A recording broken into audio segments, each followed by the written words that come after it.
ಸಮದಿರ್ಕ್ ರಾಮ್ ರಾಮ್.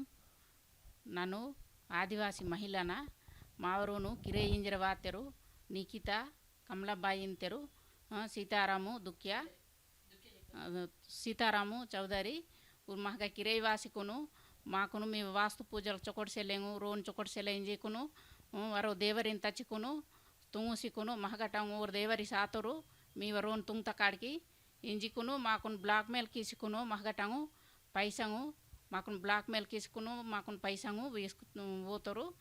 ఈ పైసను సాటి ನಾನು పోలీస్ స్టేషన్ తగ్గ సొత్తను పోలీస్ స్టేషన్ న్యాయం కీచెలురు ఉంది నేటి మళ్ళీ మా సార్ చొక్కటి సెల్లించే పంగని మధురము నైటు 11:30కు ఓసికును మాకును ఆగా డోరులి గుట్టనాగా సొత్తినకే కారు ఖరాబాత ఇంజరి ఖరాబాత ఏర్ పహజైతే బాటిల్తో ఏరిగిరిసితను ಆ ಸಾರ್ ತಾ ಸೊಂಜಿಕುನು ಸೋತ್ತೆ ಹಾಸ್ಟೆಲ್ ತಾ ಹೋಗ್ತೀನಿ మా సార్ చొక్కటే మత్తరు దత్తమి నాకును బ్లాక్ మెయిల్ కీతరు బ్లాక్ మెయిల్ కీసుకుని మాకును మహగటం పైసా మొత్తము పోతారు. 60-70 లక్షలకు మాకు లాస్ కీతరు. మాకు న్యాయం జరగనని కోరుకుంచామంతాం. అందరికీ నమస్కారం. మీడియా మిత్రులకి ఎలక్ట్రానిక్ మీడియా V5 ఛానల్ వారికి ప్రత్యేక ధన్యవాదాలు. మా V5 ఛానల్లో మేము చేసే ప్రతి ప్రోగ్రాం కూడా ఇప్పటివరకు సక్సెస్ అయింది. ప్రతి ప్రోగ్రాం మేము విజయవంతంగా మా V5 ఛానల్ CEO వెంకటేష్ గారు తర్వాత ఇక్కడున్న సిబ్బంది అందరికీ ప్రత్యేక ధన్యవాదాలు. ఈరోజు ఆదిలాబాద్ జిల్లా అంటేనే ఆదివాసీ జిల్లా. ఆదివాసీలు అంటే అక్కడ అమాయకపు ప్రజలు ఉంటారు. అక్కడ మూఢ విశ్వాసం ఎక్కువ ఉంటుంది. మూఢనమ్మకాలను ఎక్కువ నమ్ముతుంటారు. వాళ్ళు ఎంత చెప్పినా అవేర్నెస్ ఎంత చేసినా ఆ మూఢనమ్మకాలతోనే వాళ్ళు జీవిస్తున్నారు. ఇప్పుడు కూడా మా ఆదివాసీ జిల్లా ఆదిలాబాద్ జిల్లా, నాది కూడా ఉమ్మడి ఆదిలాబాద్ జిల్లా. అయితే ఈరోజు మా దగ్గరికి సుభద్రాబాయి మడావి సుభద్రాబాయి అనే ఆమె నిన్న మా దగ్గరికి వచ్చి ఒక ఫిర్యాదు చేయడం జరిగింది. మానవ హక్కుల పరిరక్షణ సంఘానికి ఒక ఫిర్యాదు ఇచ్చారు. ఆ ఫిర్యాదు చూస్తే చాలామంది కూడా కనువిప్పు కలగాలని చెప్పేసి మేము V5 ఛానల్ ద్వారా మేము అందరికీ తెలియజేయడం జరుగుతుంది. దయచేసి ఈ ఛానల్ ద్వారా మీరు ఈ కొన్ని విషయాలు తెలుసుకోవాలని నేను మనస్ఫూర్తిగా ప్రజల్ని వేడుకుంటున్నాను. ముఖ్యంగా పోలీస్ డిపార్ట్మెంట్ ఏదైతే ఉంది తెలంగాణ పోలీసు మా ఆసిఫాబాద్ జిల్లా కొమరంభీం జిల్లా ఆసిఫాబాద్ జిల్లా నుండి ఆసిఫాబాద్ లోకల్ నుంచి ఈ అమ్మ తిర్యాని మండల్కు సంబంధించిన పంగడి మాదార అనే విలేజ్ అనే మహిళ, మరి వాళ్ళ ఇంట్లో కూడా చదువుకున్న వాళ్ళు ఉన్నారు. చదువుకున్నా కానీ వాళ్ళకు ఈ మూఢనమ్మకాలుని నమ్మడము ఒక ఆనవాయితీ వస్తుంది. అక్కడ మా ఆదివాసీ జిల్లాలో మా ఆదివాసీ అక్కలు కానీ మా అన్నతమ్ములు కానీ అక్కడ ఉన్న మా అందరూ ఇప్పుడైనా కానీ మీరు ఇంకా కొంచెం మీరు ముందుకెళ్ళి అక్కడ ఉన్నది ఏంటిది, నిజాలు ఏంది అబద్ధాలు ఏంది అన్నది కనుక్కోవడానికి ప్రయత్నం చేయాలని నేను మా ట్రైబల్ అక్క చెల్లెలందరినీ కోరుతున్నాను. అయితే మా సుభద్రాబాయికి జరిగిన అన్యాయం ఏంటంటే కమలాబాయి అని చెప్పేసి ఆసిఫాబాద్ మండల్లో వాగుదం అనే విలేజ్లు ఉంటుంది. ఆ విలేజ్ అనే ఆమె అక్కడ నాకు ఇల్లు రెంట్ కావాలని చెప్పేసి ఒక చుట్టరికంతో ఒక స్నేహం పేరుతో వాళ్ళ భర్త ఆర్మీ జవాన్ అని చెప్పుతూ వాళ్ళు ఏం చేస్తున్నారు, ఆర్మీ జవాన్ అని చెప్పి ఇంట్లోకి సుభద్రాబాయి ఇంటికి అద్దెకు రావడం జరిగింది. గత సంవత్సరంలో వాళ్ళు అద్దెకు వచ్చినప్పుడు ఆ సమయంలో వీళ్ళ సుభద్రాబాయి కొడుకు అనుమానాస్పదంగా మృతి చెందడం జరిగింది. ఆ అబ్బాయి కూడా ఒక 25 సంవత్సరాలు ఉంటాడు. అయితే వాళ్ళు అప్పటికే కొడుకు చనిపోయి ఒక డిప్రెషన్లో ఉండి ఏడుపులో కుటుంబ సభ్యులు ఉంటే వీళ్ళు ఎవరైతే ఉన్నారో సీతారాం చౌదరి అనే వ్యక్తి, హైదరాబాద్కు చెందిన వ్యక్తి, కమలాబాయిను వీళ్ళిద్దరు భార్యాభర్తలని చెప్పడం జరిగింది.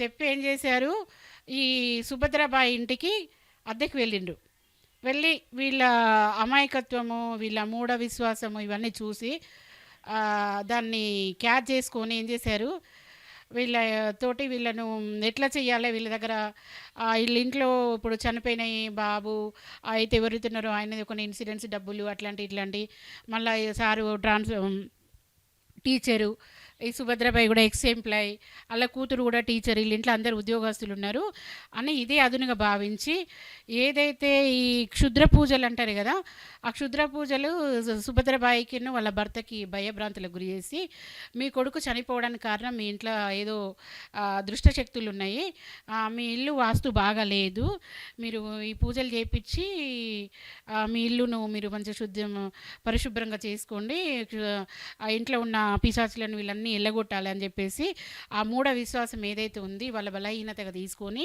ఆ బలహీనతను క్యాజువల్గా చేసి ఎవరైతే ఉన్నారో సీతారాం చౌదరి వాళ్ళ వైఫ్ కమలాబాయి ఒక పూజారిని అంటే అక్కడ సిర్పూర్ కాన్స్టిట్యున్సీలో ఒకటి రవీంద్రనగర్ అని చెప్పేసి ఒక ఈస్గామ్ ఏరియాలో ఒక బెంగాలీ క్యాంప్ ఉంటుంది అక్కడ వాళ్ళు క్షుద్ర పూజారులు ఉంటారట అక్కడ నుంచి ఒక పూజారిని తీసుకురావడం జరిగింది ఆ పూజారిని తీసుకొచ్చి వాస్తు పూజ అని చెప్పేసి ఎందుకు క్షుద్ర పూజల నీళ్ళు ఏదో చేయాలని చెప్పేసి వాళ్ళ ఇంట్లో పూజలు జరిపించిండ్రు ఈ క్రమంలో ఇక వీళ్ళు కూడా పాపం మా కోసం వీళ్ళు అన్నీ చేస్తున్నారు కదా అట్లా అని చెప్పేసి వీళ్ళు కూడా వాళ్ళని చాలా నమ్మడం జరిగింది అయితే ఈ క్రమంలో ఏం జరిగింది మళ్ళీ ఈ పూజలు జరిపించారు వాస్తు పూజ క్షుద్ర పూజలు ఇంట్లో జరిపించి ఆ బెంగాలీ అతనితో ఈ సీతారాం చౌదరి అనే వ్యక్తి ఆ పూజారి సీతారాం చౌదరి ఇద్దరు కలిసి ఆ పూజల పేరుతో ఇంట్లో పూజలు చేశారు పూజలు చేసి ఒక 2 నెలలు ఒక నెల 45 డేస్లో మళ్ళీ సీతారాం చౌదరి వచ్చి మీ ఇంటికాడ పూజ చేసిన ఆ పూజారి చనిపోయిండు మీ మీద కౌటాల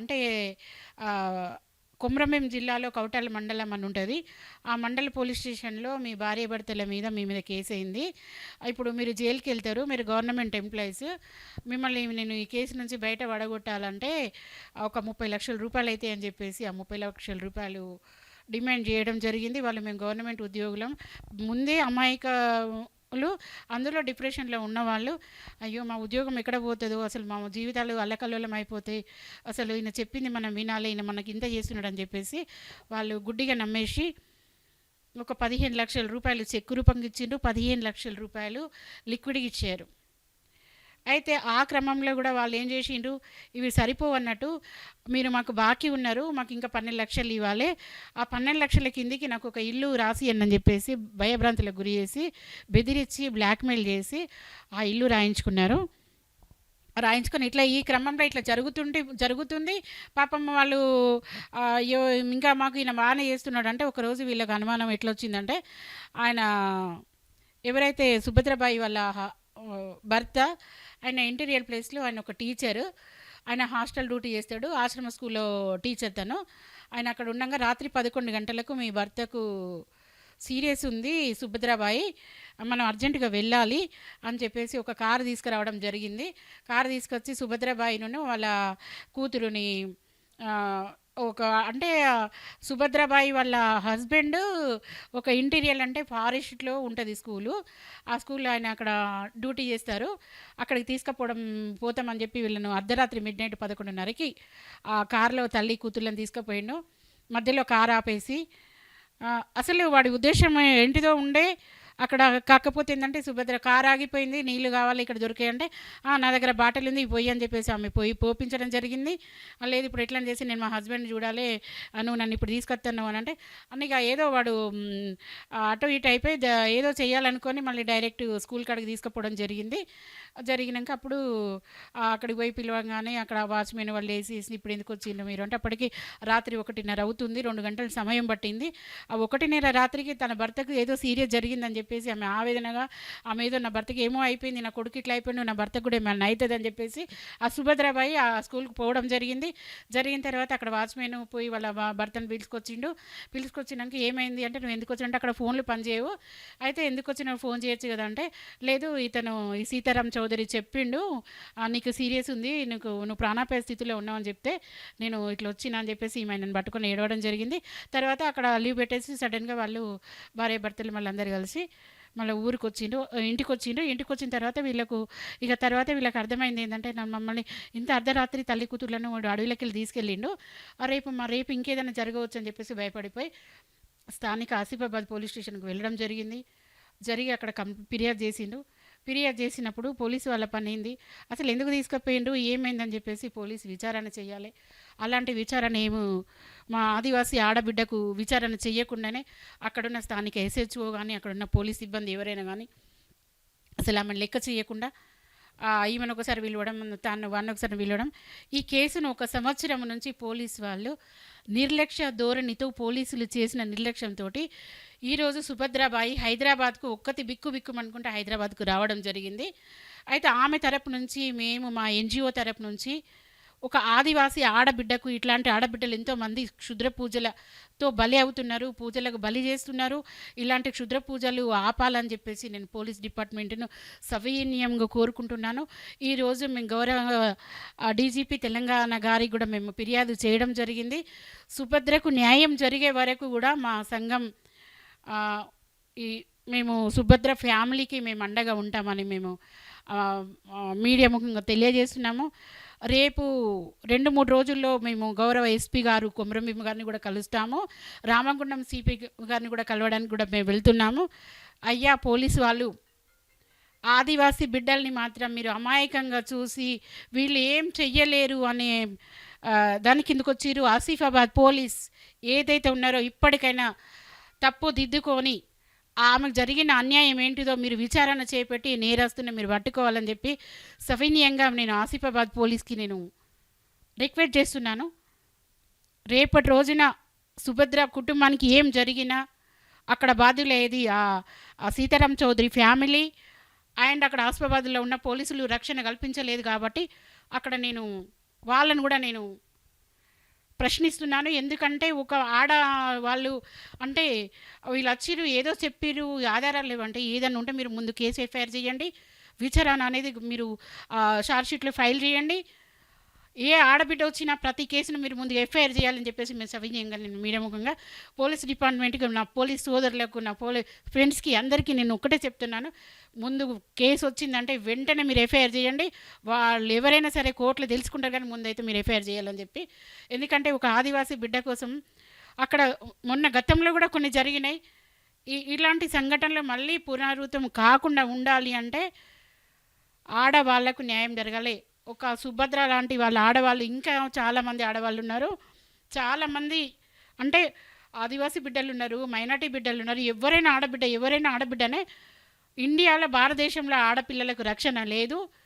ఆడపిల్లలకు రక్షణ కల్పించే వరకు మేము ఇక ఈ మహిళా రిజర్వేషన్ కోసము, మహిళలకు జరిగే అన్యాయాల కోసం కూడా మేము ఇక ఇప్పటి నుంచి సుభద్రతో మొదలు పెడుతున్నాం. అది కూడా మా సొంత జిల్లా నుంచి స్టార్ట్ చేస్తున్నాము.